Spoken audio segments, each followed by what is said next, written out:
ಹೆಂಡತಿ ಕೊಂದ ಡಾಕ್ಟರ್ನ ಒಂದೊಂದೇ ನಿಗೂಢ ರಹಸ್ಯ ಬಿಚ್ಚಿಕೊಳ್ತಿದೆ.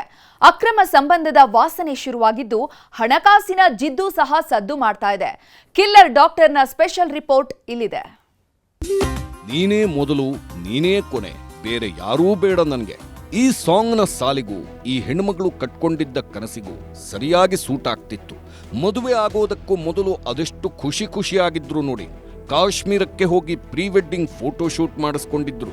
ಚುಮು ಚಳಿಯಲ್ಲಿ ಮಂಜಿನ ಮಳೆಯಲ್ಲಿ ನಿಂತ್ಕೊಂಡು ಬದುಕಿನ ಪಯಣಕ್ಕೆ ಮುನ್ನುಡಿ ಬರೆದಿದ್ರು. ಕೈ ಹಿಡ್ಕೊಂಡು ಹೆಜ್ಜೆ ಹಾಕಿದವರು ಜೀವನ ಪರ್ಯಂತ ಹೆಜ್ಜೆ ಹಾಕೋ ಕನಸು ಕಂಡಿದ್ರು. 7 ಜನ್ಮಕ್ಕೂ ಜೊತೆಗಿರ್ತೀನಿ ಅಂತ ಭಾಷೆ ಕೊಟ್ಟವ ಒಂದೇ ವರ್ಷಕ್ಕೆ ಬದುಕಿನ ಪಯಣವನ್ನೇ ಅಂತ್ಯಗೊಳಿಸಿದ್ದಾನೆ. ಇನ್ನೇನು 1 ತಿಂಗಳು ಕಳೆದಿದ್ರೆ ಮೊದಲ ವರ್ಷದ ವೆಡ್ಡಿಂಗ್ ಆನಿವರ್ಸರಿ ಇತ್ತು. ಆ ಖುಷಿಯನ್ನ ಅನುಭವಿಸೋದಕ್ಕೂ ಬಿಡದೆ ಸಾವಿನ ಇಂಜೆಕ್ಷನ್ ಕೊಟ್ಟು ನರಳಿ ಸಾಯುವಂತೆ ಮಾಡಿದ್ದಾನೆ. ಕಿಲ್ಲರ್ ಡಾಕ್ಟರ್ನ ಅಸಲಿ ಕಥೆ ಬಯಲಾಗ್ತಿದ್ದಂತೆ ಒಂದೊಂದೇ ರಹಸ್ಯಗಳು ತೆರೆದುಕೊಳ್ತಿವೆ. ಅಳಿಯನ ಮೇಲೆ ಜೀವ ಇಟ್ಕೊಂಡವರು ಈಗ ಹಂತಕನ ಬಂಡವಾಳ ಬಯಲು ಮಾಡುತ್ತಿದ್ದಾರೆ.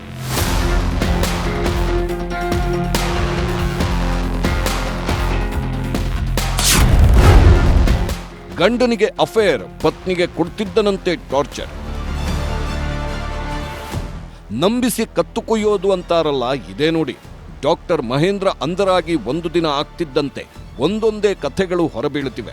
ಕೃತಿಕಾ ಕೊಲೆ ಹಿಂದೆ 10 ಕಾರಣಗಳಿರೋ ಅನುಮಾನವೂ ಹುಟ್ಕೊಂಡಿತ್ತು. ಹಂತಕ ಮಹೇಂದ್ರ ಕೃತಿಕಾ ಹೆತ್ತವರನ್ನ ಅದೆಷ್ಟು ನಂಬಿಸಿದ್ದ ಅಂದ್ರೆ ಸ್ವಂತ ಮಗನಿಗಿಂತಲೂ ಜಾಸ್ತಿ ಅಂದ್ಕೊಂಡಿದ್ರು. ಹೆಂಡತಿಯನ್ನೇ ಕೊಂದು ಮಾವನ ಮುಂದೆ ಮೊಸಳೆ ಕಣ್ಣೀರಿಟ್ರೂ ಯಾರಿಗೂ ಅನುಮಾನ ಬಂದಿರಲಿಲ್ಲ. ಇಂಥ ಒಳ್ಳೆ ಅಳಿಯನಿಗೆ ದೇವರು ಮೋಸ ಮಾಡಿದ್ನಲ್ಲ ಅಂತ ದೇವರಿಗೇನೆ ಹಿಡಿಶಾಪ ಹಾಕಿದ್ರು. ಕೃತಿಕಾ ಸಾವನ್ನಪ್ಪಿದ ಪೊಲೀಸರು ಮರಣೋತ್ತರ ಪರೀಕ್ಷೆ ಮಾಡಬೇಕು ಎಂದಾಗ ಹಸಿ ನಾಟಕ ಮಾಡಿದ್ನಂತೆ. ಯಾವುದೇ ಕಾರಣಕ್ಕೂ ಮರಣೋತ್ತರ ಪರೀಕ್ಷೆ ಮಾಡುವುದು ಬೇಡ, ನನ್ನ ಹೆಂಡತಿ ದೇಹಕ್ಕೆ ನೋವು ಕೊಡಬೇಡಿ ಅಂತ ಕಣ್ಣೀರಿಟ್ಟಿದ್ನಂತೆ. ಅವತ್ತೂ ಇವನ ಈ ನಾಟಕದ ಹಿಂದಿನ ಕರಾಳ ಮುಖ ಯಾರೊಬ್ಬರಿಗೂ ಗೊತ್ತಾಗಿರಲಿಲ್ಲ. ಆದ್ರೀಗ FSL ರಿಪೋರ್ಟ್ ಬರ್ತಿದ್ದಂತೆ ಅಳಿಯನ ಕ್ರೌರ್ಯಗಳು ಬಯಲಾಗುವುದಕ್ಕೆ ಶುರುವಾಗಿದೆ. ಮದುವೆಯಾದ ದಿನದಿಂದಲೂ ಕೃತಿಕಾಗೆ ಚಿತ್ರಹಿಂಸೆ ಕೊಡ್ತಿದ್ದನಂತೆ.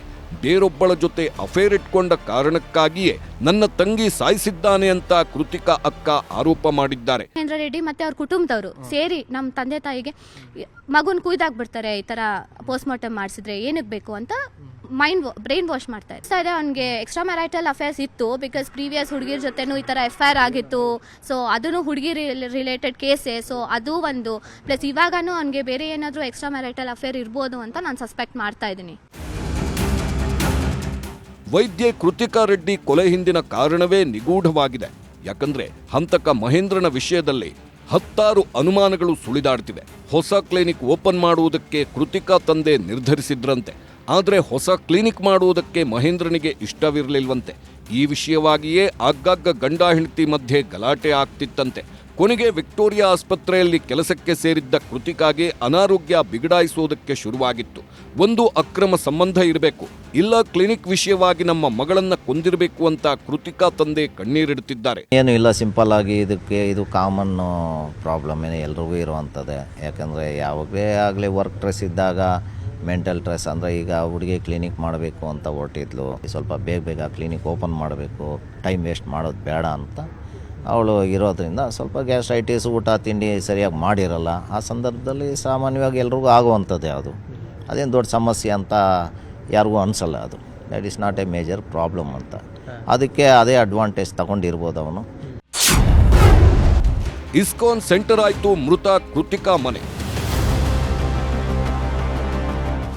ಕೃತಿಕಾ ಮನೆಯಲ್ಲಿ ಯಾವುದಕ್ಕೂ ಕೊರತೆ ಇರಲಿಲ್ಲ. ಮಗಳಿಗೆ ಸಣ್ಣದೊಂದು ಸಮಸ್ಯೆಯೂ ಆಗದಂತೆ ಸಾಕಿದ್ರು. ಹಣಕಾಸಿನ ವಿಷಯಕ್ಕಂತೂ ಯಾವುದೇ ತೊಂದರೆ ಇರಲಿಲ್ಲ. ಆದರೆ ಮಗಳನ್ನೇ ಉಳಿಸ್ಕೊಳ್ಳೋದಕ್ಕಾಗಲಿಲ್ಲ. ಕೃತಿಕಾ ಸಾವನ್ನಪ್ಪಿ 6 ತಿಂಗಳೇ ಆಗಿದೆ. ಇವತ್ತಿಗೂ ಕೂಡ ಕಣ್ಣೀರಲ್ಲೇ ಕೈ ತೊಳೆಯುತ್ತಿದ್ದಾರೆ. ಹೀಗಾಗಿ ಮಗಳ ಮನೆಯನ್ನ ಇಸ್ಕಾನ್ ಸಂಸ್ಥೆಗೆ ದೇಣಿಗೆಯಾಗಿ ನೀಡಿದ್ದು ಮಾರತಹಳ್ಳಿಯಲ್ಲಿರೋ ಕೃತಿಕಾ ನಿವಾಸವನ್ನ ಇಸ್ಕಾನ್ ಸೆಂಟರ್ ಆಗಿ ಮಾರ್ಪಾಡು ಮಾಡಿದ್ದಾರೆ. ಮಗಳೇ ಇಲ್ಲದ ಮೇಲೆ ಕೋಟಿ ಬೆಲೆ ಆಸ್ತಿ ನಮಗ್ಯಾಕೆ ಅಂತ ದೇಣಿಗೆ ನೀಡಿದ್ದಾರೆ.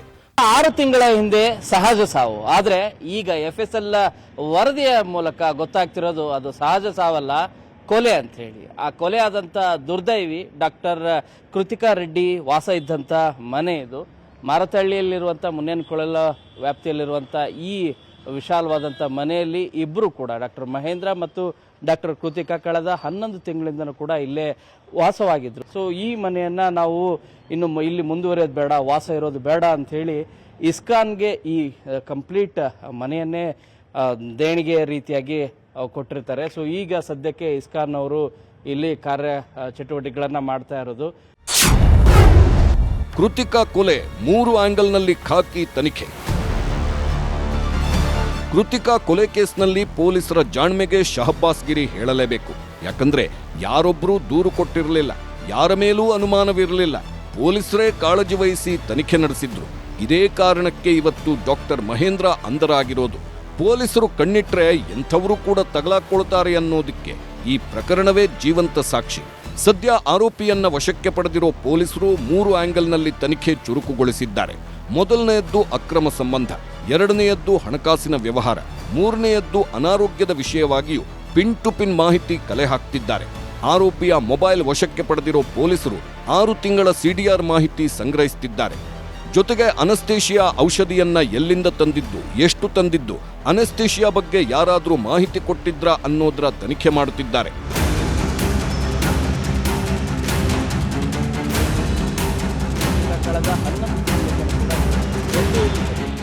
ಯಾವಾಗ ವೈದ್ಯ ಕೃತಿಕಾಳದ್ದು ಸಹಜ ಸಾವಲ್ಲ, ಕೊಲೆ ಅನ್ನೋದು ದೃಢವಾಯಿತು, ಪೊಲೀಸ್ ಪಡೆ ಫುಲ್ ಆಕ್ಟಿವ್ ಆಗಿದೆ. ನಿನ್ನೆಯೇ ಕೃತಿಕಾ ತಂದೆಯನ್ನ ಪೊಲೀಸ್ ಠಾಣೆಗೆ ಕರೆಸಿಕೊಂಡು ವಿಚಾರಣೆ ನಡೆಸಿದ್ದಾರೆ. ಕೃತಿಕಾಳ ಲ್ಯಾಪ್ಟಾಪ್, ಮೊಬೈಲ್ ನೀಡಲು ಸೂಚನೆ ನೀಡಿದ್ದು, ಮೊಬೈಲ್ನಲ್ಲಿ ಏನಾದರೂ ಸಾಕ್ಷ್ಯ ಸಿಗಬಹುದಾ ಅಂತ ಪ್ಲಾನ್ ರೂಪಿಸಿದ್ದಾರೆ. ಜೊತೆಗೆ ಮನೆಯಲ್ಲಿನ ಸಿಸಿಟಿವಿ ಪರಿಶೀಲನೆಗೂ ಮುಂದಾಗಿದ್ದು ಡಿವಿಆರ್ ವಶಕ್ಕೆ ಪಡೆಯಲಿದ್ದಾರೆ. ಇನ್ನು ಕೃತಿಕಾ ತನ್ನ ಸ್ನೇಹಿತರ ಬಳಿ ಯಾವುದಾದ್ರೂ ವಿಷಯ ಹೇಳಿಕೊಂಡಿದ್ಲಾ ಅಂತ ಸ್ನೇಹಿತರ ವಿಚಾರಣೆಯನ್ನೂ ಮಾಡಲಿದ್ದಾರೆ.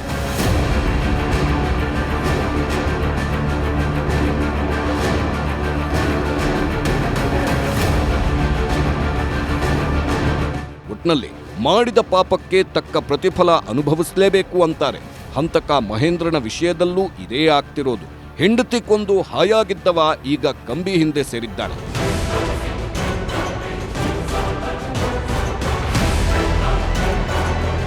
Gangadhar ವಾಗಟ, crime bureau, news 18, Bengaluru.